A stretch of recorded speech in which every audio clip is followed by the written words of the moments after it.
So we're just going to spend the next few minutes just doing a quick recap of what happened in those sessions, followed by a quick closing.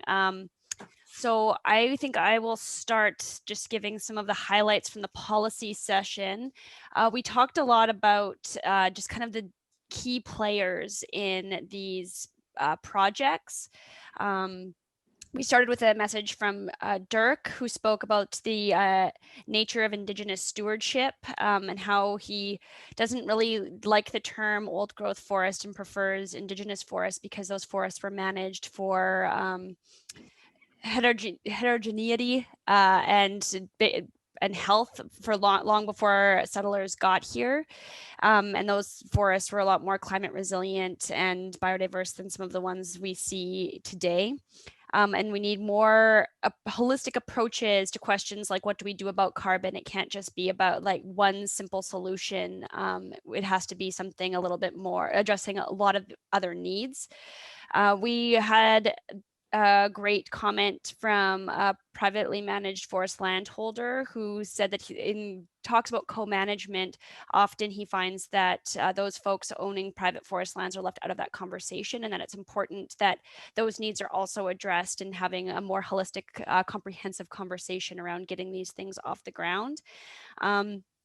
And we did hear from Deb Morrison, who said that it's good to have models to base some of these projects on, what they could look like, and having this network of actors helping to create some of those models and creating those in collaboration with nations and putting something together that might give the government kind of a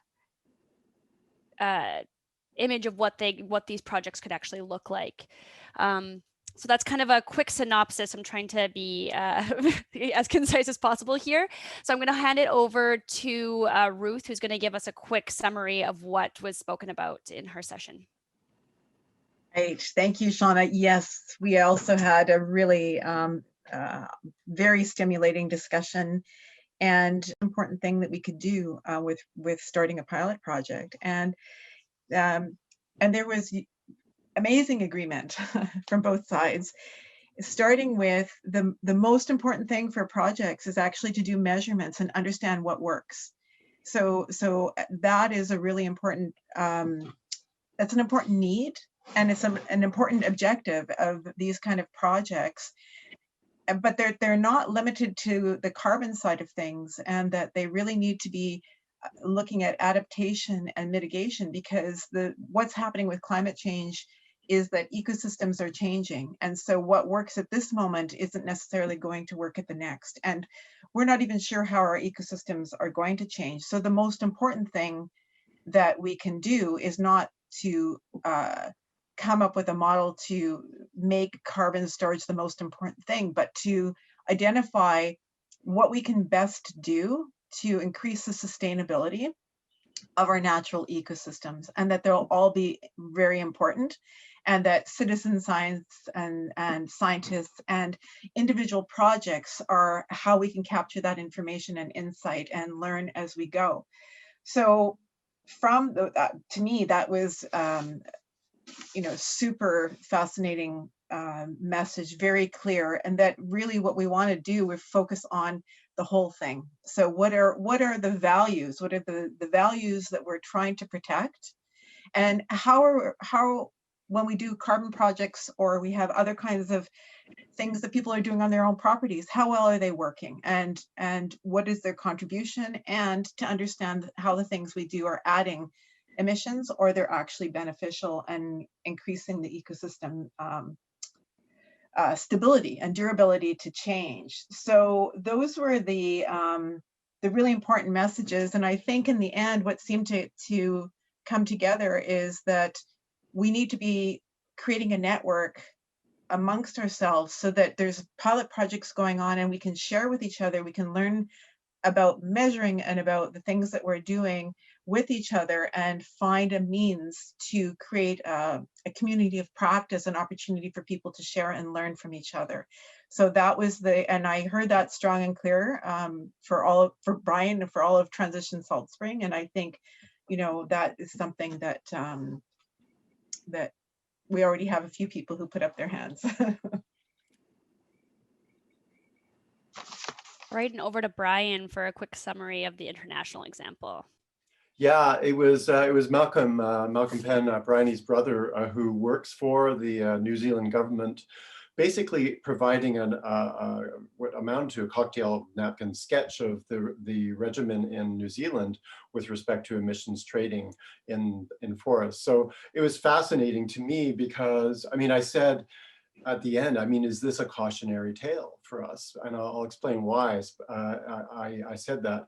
I mean, historically, it's important to note that obviously, as many of you know, New Zealand has seen a lot of forestry. I mean, Malcolm defined the North Island as having been primarily completely decimated, and it's primarily agricultural, and there are with remnant native forest. What's interesting is that the regimen that's in place targets the exotic plantations, which are purely about forestry and forest revenue. The ecological values of that are not, I don't think, top of mind with respect to how that regime works. The native forests that are left in New Zealand are very heavily regulated. And one of the questions that came up from the group was with respect to Maori involvement in the whole regime. And to plant native trees, usually, from my understanding, in New Zealand, the emissions trading credits do not operate there. However, on Maori land, if land that is marginal, which a lot of it is allowed to regenerate, then they can recoup some credits. But the catch in that is that a lot of the Maori are involved in farming, and think of a cash crop. I mean, the cash crop turnover for agriculture is a lot shorter than it is for trees. So the mechanism, to my mind, at least from having a brief sketch of it, doesn't work so well on that level. There is Maori involvement for sure, but it's very different than I think what we around this large table would envision and desire with our First Nations brothers and sisters. So in summary, I think it's a really interesting mechanism, and the government apparatus is there, and that's amazing.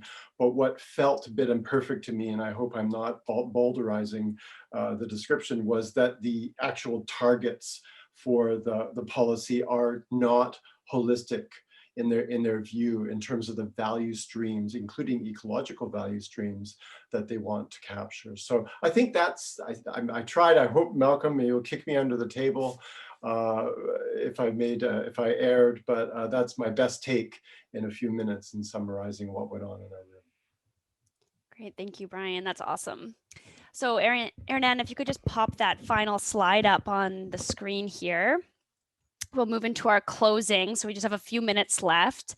We've done a really good job of keeping on time, which I'm very proud of us for doing with such a packed schedule. So thank you everyone for helping us with that.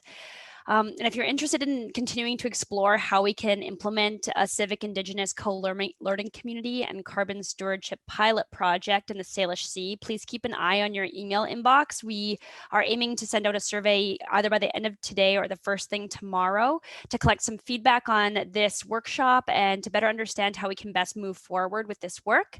If you don't receive that survey by tomorrow at the latest, email us at the address you see here on your screen. It might mean that we don't have your best contact information, so just get in touch with us so that we know that you want to be looped in and continue in with this conversation. So basically, for a final thought to leave everyone with, we want to know, do you support a green or blue carbon project within the CDF? If so, how can you help? If not, what are your thoughts on how we can provide incentives to steward our forests and marine estuaries? And if you could add some of those thoughts to the chat before you leave, that would be really valuable, since like we've said, we're going to be saving that chat. So please add something there. And I'm just going to hand things over to Bryan to close us off. Yeah, I felt like I did at Christmas as a kid, where there's sort of this anticipation of the presents under the tree, and I just was happily overwhelmed by the knowledge around the table.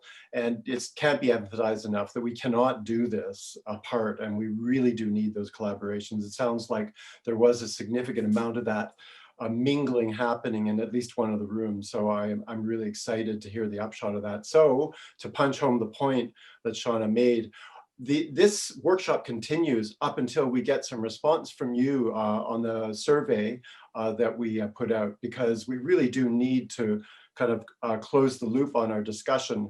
And that is to cement a plan together with your help around how we do continue this conversation. The idea of a network, Ruth, resonated with me greatly as I heard this.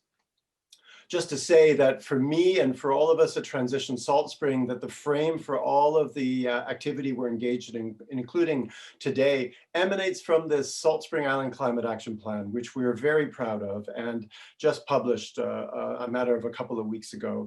It involved 35 people putting blood, sweat, and tears, hopefully not blood, but certainly a lot of sweat and definitely some tears, to come up with a plan that has 250 recommendations and encompasses a broad range of areas that could positively affect the lives of everybody on our island and around our island. That's how we're proceeding. And to see this workshop happen is a dream come true for those of us who are involved in creating the plan, because it takes it from abstraction to reality. And to that end, we really do depend upon funders and individuals to make this boat float. So first of all, I want to thank the Salt Spring Foundation, our community foundation, for supporting this event today. And we cannot continue to do the work we're doing without foundation support and individual support. And we have ramped up our monthly donors significantly since December. And if you live in the region and you're interested in supporting our work, I encourage you to do that. Just go to transitionsaltspring.com, where you can also download the plan. So I want to sincerely thank everybody for being here today. We've got a lot of our crowd is really still here, so we've stuck to the end, even though we're hungry and it's been a long Zoom, but thank you. There's been an amazing talent, and I'm really looking forward to continuing this work with you. Thank you. Thank you, everyone. We hope to continue this conversation going forward. Thanks for being here till the end. Thank you so much for Shauna and Raincoast and Brinkman Foundation for all the support work that went into making this happen. Thanks to Erin again for being our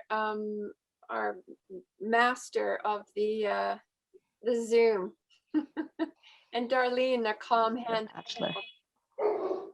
I'm going for my master's next week. I've just got a bachelor right now. Thanks, everybody. Silent connector behind the scenes. Yeah. Thanks, everybody. Bye, everyone. Thank you, Gary. Thank you.